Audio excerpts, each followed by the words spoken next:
Hey everybody, welcome to a special edition of Overwatch University today. I've got our Director of Engineering, Aaron Martin, with me. My name is Bob Roberts. I'm the Senior Director for Service Delivery. We had a really important, really busy last couple of days. We didn't get a lot of sleep the last couple of days. And we wanted to A bring bit. you up to speed on what's going on. There's been a couple of emails that have been going out. We've got a blog post going out. But we felt that having a short video description, might be beneficial for some of you as well. So with that, let's get started. As of right now, we're just calling this a botnet brute force attack. We haven't seen an official designation for this on the internet yet. So that's all you're getting. So someday we might have an official name. All right. So when did this start? So really, the first time that we saw this starting was as early as March 15th. But it really wasn't until Thursday of last week that I would say we really started seeing an uptick in the attacks. Would you agree, Aaron? Yeah, Wednesday night leading into Thursday was really the big uptick. And Thursday, when we really got notified of just how serious it was, led into the all night investigation that we all suffered through. Yeah, yeah. I remember Wednesday night, Aaron pinging me at like 8 o'clock at night, going, hey, you're about to get busy. so, so he was right. He was right. One of the first questions we get, we'll get into what this is in a second, but one of the first, I wanted to kind of give you some of the meat and potatoes in the beginning. So one of the questions we're getting a lot is, we just block a range of IP addresses? We really thought this was going to be more of a case than what we've actually seen. It's really becoming, I kind of say here, is it's more of a game of whack-a-mole. What Aaron and his team has been finding is that roughly every 6 tries that this brute force attack makes, if it's not successful, it tries to be smarter than your equipment, and it goes ahead and it changes the IP address that it's coming from. Aaron, you mentioned here in 12 hours you saw about 1,600 unique IP addresses.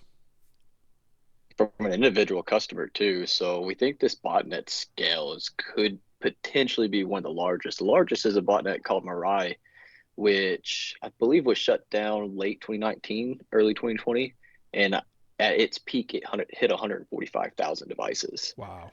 So it's this thing is really picking up on the sheer amount of attempts and unique IPs that we're seeing it day to day.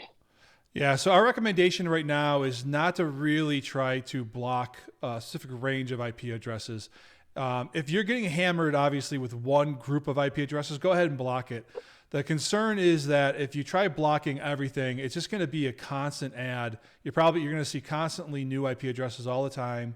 And honestly, at some point, the hardware, depending on the hardware you have, some hardware may be better at it than other hardware, but some hardware may have a hard time keeping up once you start really growing those tables.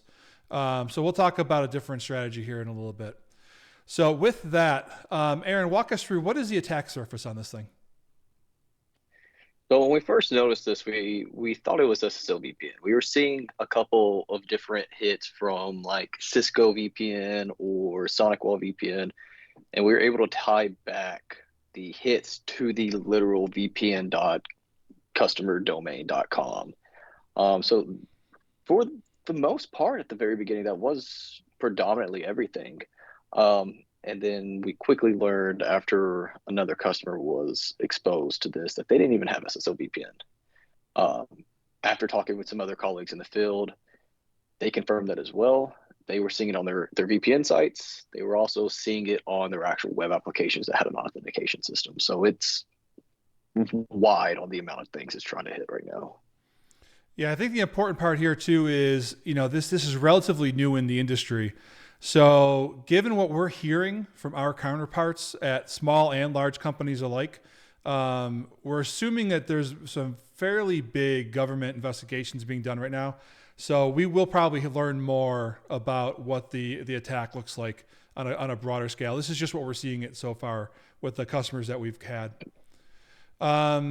So from how wide, so not everybody is getting hit with this. So far, we've seen about 30% of our end clients. So obviously, we are a partner only, so we have our partners, and those partners have end clients. So of those end clients, we're seeing about 30% of them being attacked with this. And of that total, we're seeing only about 0.5% of all of the partners. We're seeing about 30% of the 30%, give or take, that's being actually infiltrated. So, how are we actually seeing that? What are we seeing? So, Aaron, explain these two event IDs for us. Yeah, so the first one, the event ID 4776 and TLM over Kerberos, what we're seeing is the VPN client, it's set up to use NTLM. A lot of the VPN clients use the older authentication methods like NTLM or Radius. So we're seeing that the authentication of the VPN comes down, the user or the client, the bad person, makes the request. It hits the VPN service. That VPN service calls back to the domain controller, and then it just walks back through. Is this an actual user? Is this the right password?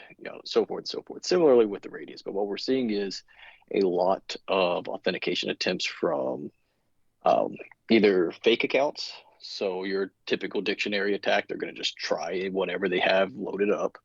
We're seeing user accounts, a little bit more unique, but that can be gleaned from LinkedIn or, they go onto whatever data dump there is and looks and finds your email address. And typically your email address is, in a lot of cases, your Active Directory username, or they can at least figure out A. Smith from Aaron Smith or something like that. And then the third thing that we're seeing is the actual unique, non-disclosed service accounts, admin accounts, things that aren't present in data dumps, things that are extremely specific to the customer's environment. That's kind of how we're looking down into this, because 4776 and 6273, they are still used for legitimate things, even though they're both kind of slowly being deprecated in the Microsoft lifecycle. But we're looking and seeing, all right, how many events are we getting for 4776? Are we seeing anything in kind of a normal day-to-day that are successful sign-ins? And then how many are we seeing that are failed? And then in that failure, are we seeing the unique names too? And then that's when we start to go, oh, yeah, no, there may be something wrong here. And then we just kind of keep digging and building our query and tuning it a little bit further until we get into the meat and potatoes of, have you been attacked? Or, sorry, have you been breached? And that's kind of where we've picked up from there. Yeah, and Aaron just mentioned, one of the things that is really unique about this is the IDs that it's attacking. It's not just attacking like, user admin 01, or just like dumb, user IDs that might expect to be out there. I use an example, Big Bird admin, 119492, whatever, ABC, like just weird IDs. Like I think we saw one ID that was literally a hardware address for a shelf and rack in a warehouse. Like, no attacker is going to know that admin ID exists. They're not even going to try and guess that in a dictionary attack. Yeah, it's too random. It's too random. So, we're all very interested to see the outcome of the investigations from the bigger brothers than us, to see if there's an issue, if there was something going on with Microsoft or some Active Directory attack, like, how they even got these IDs. Unfortunately, we would love to be able to tell you guys how that works out, so stay tuned, for a future episode where hopefully we'll be able to talk about that. As of right now, we're all scratching our heads on that too. Yeah, unfortunately, we're not equipped to uncover a potential nation state. So yeah, right. As much as I would love to be able to go, I'm the one that found it. No. Yeah, North Korea doesn't have a picture of North Korea doesn't have a picture of Aaron Martin and Bob Roberts on their desk of people to watch out for. So our overall recommendations. So I'm going to kick off the first one, and then I'll have Aaron kick off the other ones. It's super critical, right? So you'll hear people in cyber all the time talk about defense in depth, and this just really highlights one of those layers of the defense in depth. So we know that multi-factor is just like, it's a pain in the neck sometimes. It costs money. You have to manage it, and users don't want to use it. It's one extra thing. You have to constantly reset passwords. It's also what you absolutely should be using 100% of the time. Whether it's this attack or similar attacks, there are some ways to get around MFA, which is why we say defense in depth. But MFA by itself is pretty good. You got to really want to get past MFA, and you're really targeting that attack. It's really not, these types of botnet attacks like this, they're not going to circumvent individual MFAs. So the real big, push is that one, make sure that everybody you can realistically has MFA.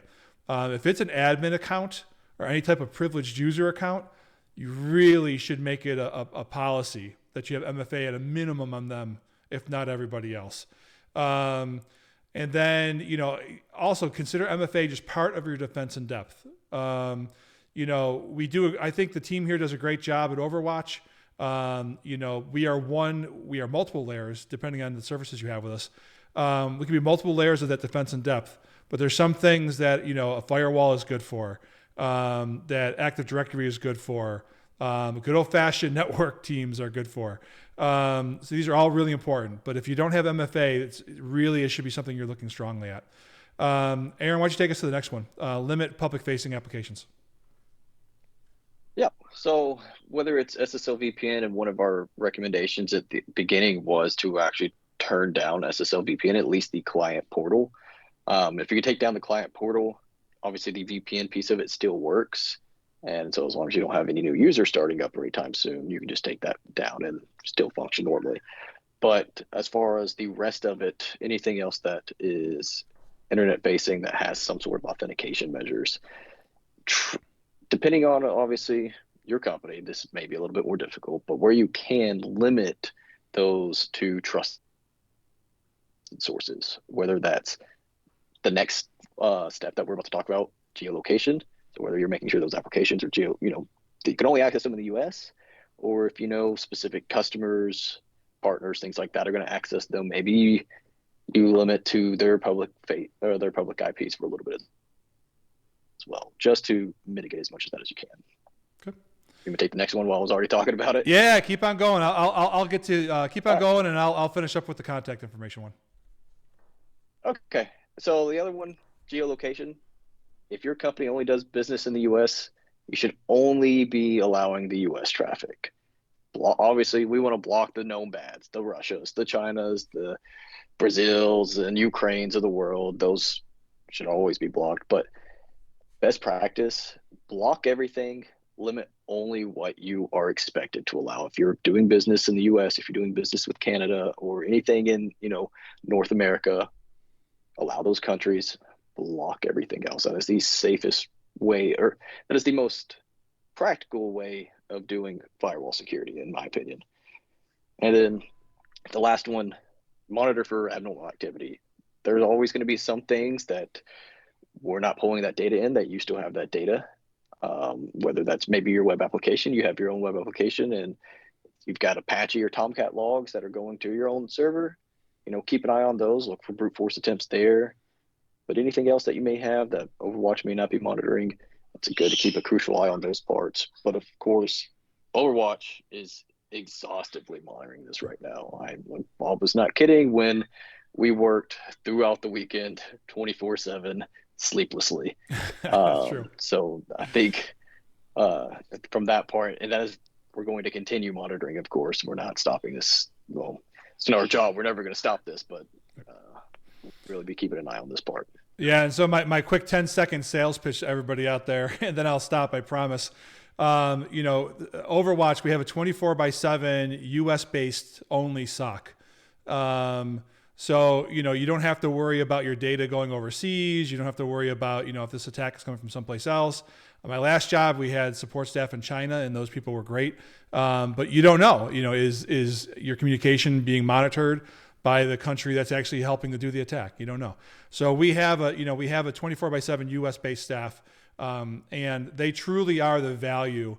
We have, partners all the time ask, there's always a value proposition. I'm paying X amount of dollars for a service. What's the value? This last weekend, this was a good example of the value. Very few of our partners, unless they're a very large partner and have their own teams, really could have done what we did. So that was great work there. Thank you, Aaron, to your team and to my team. And lastly, I want to say before we ask the questions, so one thing we did kind of run into, and that's the contact information. So if you are one of our partners today, please ensure that your contact information is up to date.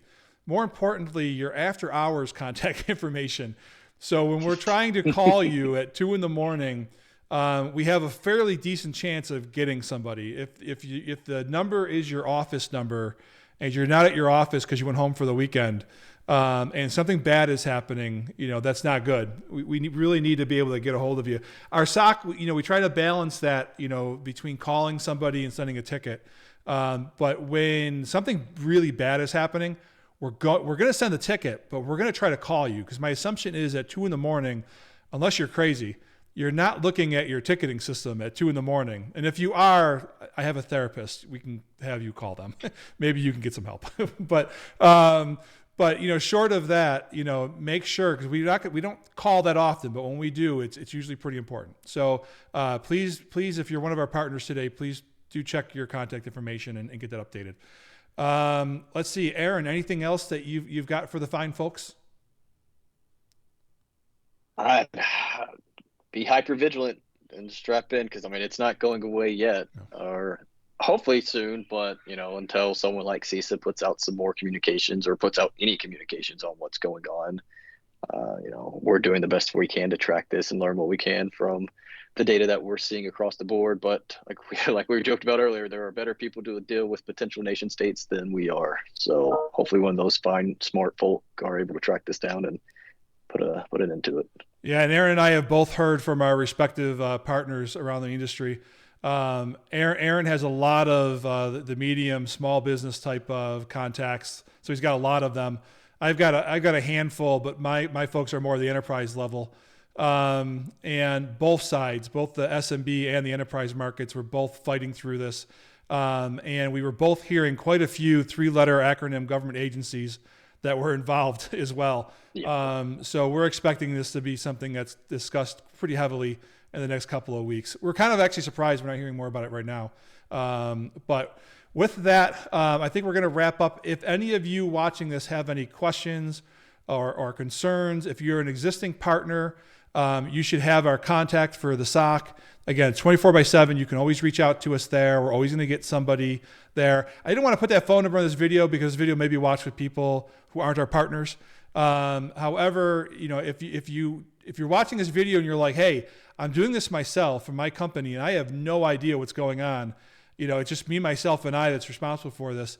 If you really want to improve your services and your care and feeding, we are a partner-only company. We only deal with partners, and so you never have to worry about us trying to take an end client from you.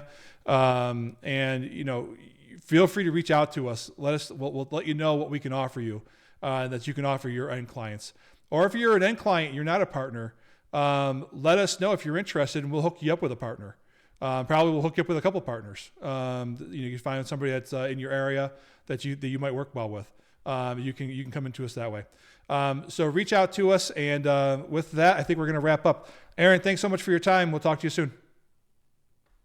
Thanks, everyone. All right. Bye, everyone.